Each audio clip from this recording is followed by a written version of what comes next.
Good morning. I'm Harley Schlanger from the LaRouche organization with your daily update for March 23rd, 2021. With the threats and bluster coming from Democrats and Republicans against Russia and China, as well as the mobilization underway on behalf of the military-industrial complex for confrontation, for containment, for encirclement of Russia and China, it's worth taking a few minutes to reflect back on what happened on this very day 38 years ago, March 23, 1983, when Ronald Reagan delivered an address that had the potential to fundamentally transform strategic relations between the United States and Russia forever, based on the outline provided for him by Lyndon LaRouche. And Reagan brought LaRouche in to negotiate with the Soviets to adopt what became known as the Strategic Defense Initiative. Now, in his speech 38 years ago, here's some of what Reagan said. These are quotes from his speech. This was at the very end of a presentation. He said, "The vision of the future, I'm presenting a vision of the future which offers hope, a program to counter Soviet missile threat with measures which are defensive." He said, "Let us turn to the very strengths and technology which spawned our great industrial base, and by doing so put an end to the threat of nuclear annihilation."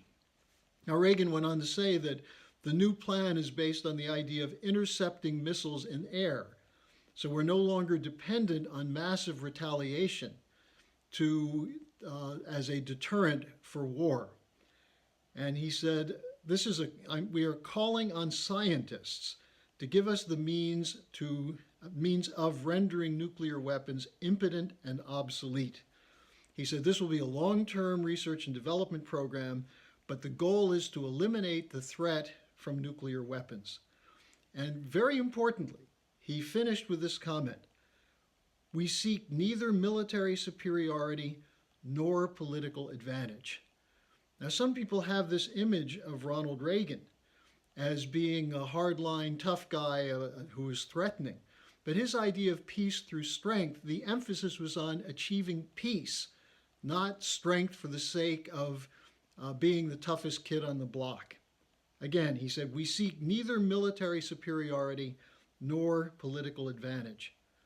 And what Reagan was doing with this, which he took from Lyndon LaRouche, was reversing the illogical approach of Henry A. Kissinger's mutual and assured destruction doctrine, which was the Dr. Strangelove view of having the bigger bombs to threaten to annihilate another country as a means of avoiding war.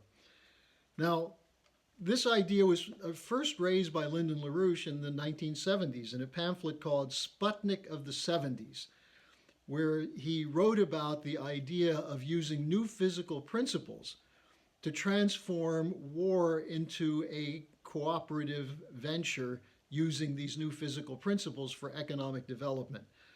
And one of the things you can read if you're interested in following this through is a piece LaRouche wrote that was published in the Executive Intelligence Review on July 19, 1996, titled "The Strategic Defense Initiative: The Technical Side of Grand Strategy." Now, his idea, as he lays out in this article, but which was there in the late 70s, is that you would apply what he called new physical principles beyond those that are employed in the existing kinetic weapon systems. In other words, you don't need bigger and better bombs, more targeting, smaller weapons, neutron bombs, things of that sort. What you want to do is have a shift, and this is what he writes, a shift to occur from an adversarial to a cooperative relationship through sharing the science and technology. At the time he was writing, when the Russians were organized around a principle called the Ogarkov Doctrine, which was based on the idea that there was a brief window of opportunity for the Soviet military because of its size, because of its technological capabilities, the amount of nuclear missiles they believed they had a short-term opportunity to move into Western Europe with an atomic, biological, and chemical weapons attack to conquer Western Europe, to defeat NATO and become the world's hegemonic power. This was called the Ogarkov Doctrine. And what LaRouche was writing is that this buildup underway in the Soviet Union to gain a military edge is going to undermine its real physical economy. That is, that you're going to get lower returns for investment when you build up these weapon systems based on existing principles. You're essentially grinding out through austerity on the real physical economy, but also against the population. And this will lower living standards. It will put the Russian economy into a pinch. That is, the more it puts into the military, the weaker it actually becomes. Its survivability is undermined by its commitment to a war-winning strategy based on existing military principles and physical principles. So he said the result is you're propelling the world toward war in the short term before that military advantage is lost. Now, when LaRouche was brought in by Ronald Reagan through the National Security Council to negotiate with the Russians said they think this idea would work, but because of the superiority of the U.S. economy, the Russians would still be at a disadvantage and would have to depend on the United States, and they weren't willing to do that. Also, as LaRouche pointed out later, they probably were so committed at that point to the Ogarkov Doctrine that they did not want to switch directions. So they rejected Reagan's offer. Now, in February 1983, Lyndon LaRouche issued a warning. He said, if Russia rejects Ronald Reagan's offer of cooperation based on the employment of a new science driver utilizing relativistic beam technologies, their military buildup will destroy their economy and their empire would collapse in 5 years. That was in February 1983. So he was projecting by 1988 a collapse of the Russian economy. Well, he missed it by a year. Not just the Russian economy, but the whole Russian Empire, the Warsaw Pact and all. It took 6 years. But his point was absolutely right, that the solution to these kinds of confrontations, these kinds of dead-end relationships, is to move into something new, introduce a new quality, which benefits both sides. And this is the principle which was applied after the fall of the Soviet Union by Lyndon LaRouche and by his wife Helga, in developing the idea of first the industrial triangle, to use the advantages of Western technology to uplift the industrial capability of Eastern European and Russian countries, to have a full Eurasian renaissance, and eventually connect it with China. This became the new Silk Road, which the LaRouches called the Eurasian Landbridge. And again, Lyndon LaRouche's idea is that this is not just about trains that can move goods. It's about developing corridors of development, that along the pathway of these trains, of these high-speed rail, you have new technological centers. You have a buildup of population centers, which would include new industries, which would include universities, which would include scientific research and agricultural development, and what he called nuplexes, that is, nuclear power as the energy source to enable this to work.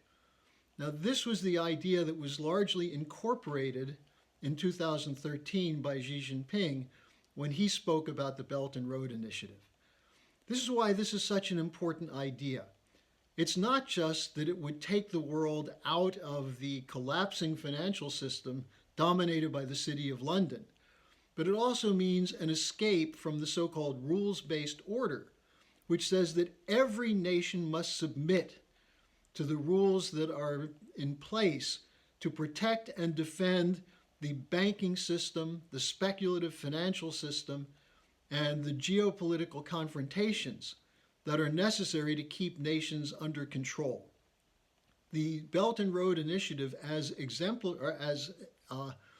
laid out by Helga Zepp LaRouche in a series of reports in the last couple of years, which are available to you, by the way, would take us into the same idea that LaRouche had in the SDI, using new physical principles to move from adversarial relationships to cooperative relationships.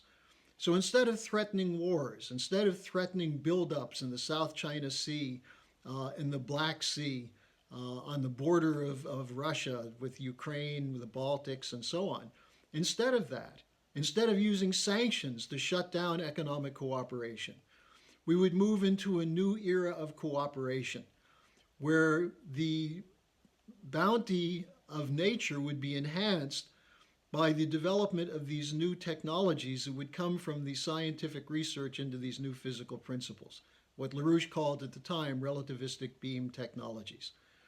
So that's why it's worthwhile looking back to that absolutely unexpected speech, unexpected for almost everyone in the world except Lyndon LaRouche, who knew something was up, that Reagan gave 38 years ago, where he adopted the design of Lyndon LaRouche for a new grand strategy, which would eliminate the danger of nuclear war, but more importantly, create the basis for mankind to live together and sovereign nations to work together in pursuit of the common interests of mankind. That's how we have to address these problems today. So thanks for joining me, and I'll see you again tomorrow.